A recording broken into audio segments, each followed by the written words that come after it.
CV Anand IPS sincere police officer గా పేరు. కొంతమందికి నచ్చకపోవచ్చు కానీ ఆయన విధి నిర్వహణలో పలానా తప్పు చేశారని వేలెత్తి చూపించేవారు లేరు. సోషల్ మీడియాలోనూ యాక్టివ్ గా ఉండే ఆయన ఆ డైనమిక్స్ ను అర్థం చేసుకోలేకపోయారు.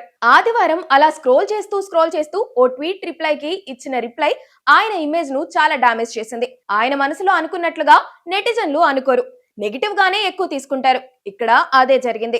హైదరాబాద్ పోలీస్ కమిషనర్ గా ఉన్నప్పుడు బదిలీ అయ్యే ముందు పైరసీ రాకెట్ ను పట్టుకున్నారు. మీడియా ముందు ప్రవేశపెట్టారు.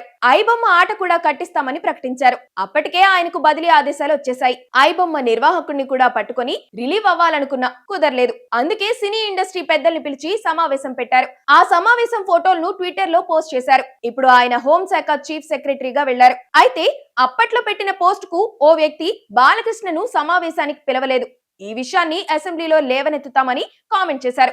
దానికి సివి ఆనంద్ స్పందించారు. నవ్వుతున్న ఈమోజీ రిప్లైగా ఇచ్చారు. ఆ కామెంట్ ను బాలకృష్ణను కించపరచడానికి పెట్టారని సినీ ఫ్యాన్స్, వార్స్ లో పాల్గొనే వారికి తెలుస్తుంది. అందుకే ఒక్క ఇమోజీ బాలకృష్ణ ఫ్యాన్స్ ను ఆగ్రహానికి గురిచేసింది. అసలు సివి ఆనందా ఆ కామెంట్ విషయంలో ఏం అర్థం చేసుకున్నారో కానీ ఆయన బాలకృష్ణను కించపరిచే ఉద్దేశం ఉంటుందని అనుకోవడం లేదు. ఎందుకంటే ఆయన చాలా బ్యాలెన్స్డ్ గా ఉండే ఐపీఎస్ ఆఫీసర్ కాబట్టి. ఆ ఇమోజీ ఏ ఉద్దేశంతో పెట్టారో కానీ మిస్ ఫైర్ అయిపోయింది. వ్యతిరేకంగా చాలా కామెంట్లు వచ్చేసాయి. ఎవరో బాలకృష్ణ హేటర్ కామెంట్ చేస్తే ఫ్యాన్ వార్ చేసుకున్నట్లుగా ఆయన ఇమోజీ పోస్ట్ చేయడం ఏమిటని అందరూ ప్రశ్నించడం ప్రారంభించారు. చివరికి ఇంత వ్యతిరేకత వస్తుందని ఊహించని సివి ఆనంద్ ఆ ఇమోజీ కామెంట్ ను డిలీట్ చేసుకున్నారు. సోషల్ మీడియా రెండు వైపులా పదునున్న కత్తి లాంటిది. సామాన్యుల కంటే సెలబ్రిటీలకు ఇంకా ఎక్కువ పదును. పెద్దవాళ్లకు ఎక్కడ పట్టుకున్నా కోసుకుపోయే కత్తి లాంటిది. ఎందుకంటే వారు ఎలాంటి ఉద్దేశంతో పోస్ట్ లేదా కామెంట్స్ చేసినా దానిపై నెగిటివిటీ ప్రారంభించడానికి పెద్దగా కారణాలు అక్కర్లేదు. ఆయన ఉద్దేశం కూడా ఎవరికి అవసరం లేదు, వెంటనే వ్యతిరేక ప్రచారం చేస్తారు. ఇప్పుడది సివి ఆనంద్ కు అర్థమై ఉంటుంది. కానీ ఇప్పటికే నష్టం జరిగిపోయింది. ఆయనకు నెగిటివ్ గా ఇక ఏమొచ్చినా దాన్ని వైరల్ చేయడానికి ఓ వర్గం ఎప్పుడు రెడీగా ఉంటుంది. అంటే ఒక్క ఇమోజీతో సోషల్ మీడియాలో వ్యతిరేకతను సివి ఆనంద్ పెంచుకున్నారన్నమాట. నిజానికి సివి ఆనంద్ పైరసీ అంతు చూసేందుకు ప్లాన్ చేసిన ఆఫీసర్. ఆపరేషన్ మధ్యలో ఉన్నప్పుడు బదిలీ అయిపోయారు. ఇప్పుడు ఆపరేషన్ కంప్లీట్ అయింది. అది తన క్రెడిట్ అని చెప్పుకోవడానికి ఆయన ఆ ట్వీట్ ను గుర్తు చేయాలనుకుని ఉంటారు. ఎవరైనా పనికి గుర్తింపు రావాలని కోరుకుంటారు. ఇక్కడ తన క్రెడిటే అని గుర్తు చేయాలనుకున్నారు. కానీ అది రివర్స్ అయిపోయింది. తెలంగాణ హోంశాఖ ప్రిన్సిపల్ సెక్రటరీ సివి ఆనంద్ బాలయ్యకు క్షమాపణలు చెప్పారు.